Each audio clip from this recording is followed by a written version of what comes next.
আপনারা যে উন্নয়নের কথা বলেন, রূপকার বলেন, সেই রূপকার বানানোর যিনি কারিগর উনি হচ্ছেন আমাদের দলের চেয়ারপারসন বেগম খালেদা জিয়া।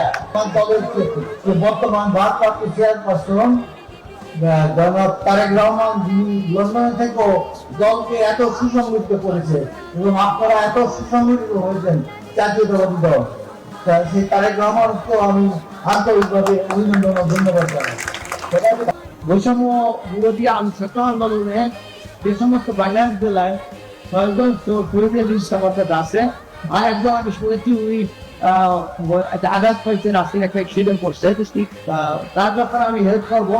তবে এই সাইটার নাম আমি বলছি যে সাইটারা ফ্যামিলি, প্রতিটা ফ্যামিলিকে আমি 1 লক্ষ টাকা করে আমাদের এখানে একটা মেডিকেল কলেজ নাই বাগেরহাটে। আমি আপনাদের কথা দিচ্ছি, আমি বাগেরহাট আবার ফিরে আসছি, আপনাদের মেডিকেল কলেজ আমি করে দেবো, ব্যক্তিগতভাবে আমি করবো।